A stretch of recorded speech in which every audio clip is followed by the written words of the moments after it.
And Kelly, I could listen to your stuff and be like, oh, he's obviously a talented rapper, but that's not my style. So I like wrote you over in the sense I can't be a fan because that's just not, I'm not a wild dude. Everybody who knows me know I'm calm. I mean, so like that's not my style.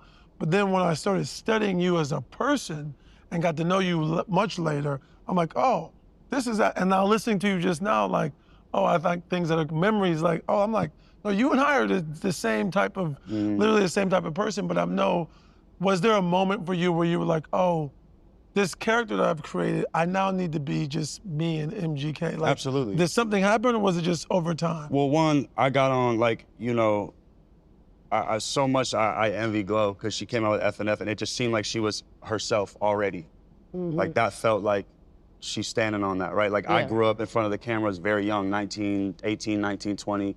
Me, Wiz Khalifa, and Soulja Boy, I believe, were the first rappers to ever start like YouTube vlogs. Like we were the first ones ever doing that. And you know, you put videos of you up at 18, 19, 20, like you're an idiot. Of course. You know, like, yeah, like, It's gonna be a bunch of dumb. 100%. And, you know, and then growing up in front of cameras from 20 to all this stuff, I had no parents. I had, you know, my idols are like, I mean, you know. Of course. Lil Wayne, Motley Crue, whoever, I don't know, name it. Like these are people that you're like, all right, I gotta be like this. Dude, I'm like a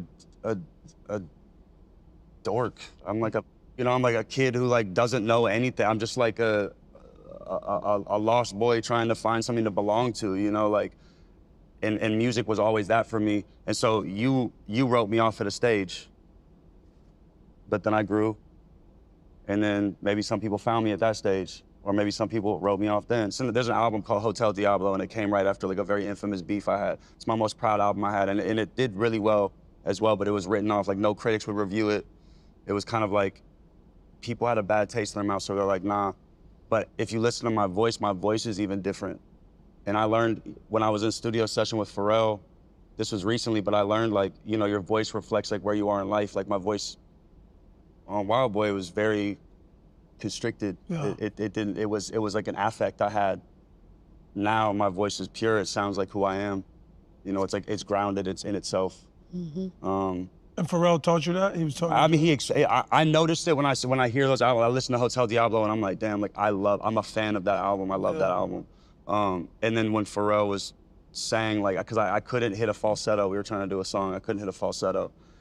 And you know, he was just like, the more truth you bring into your body, like the less you constrict yourself. Yes. I am in an interesting position of now trying to gain people back who I might have lost because you know, MGK it's a very famous name and face, but like ultimately why I got in this game is the respect.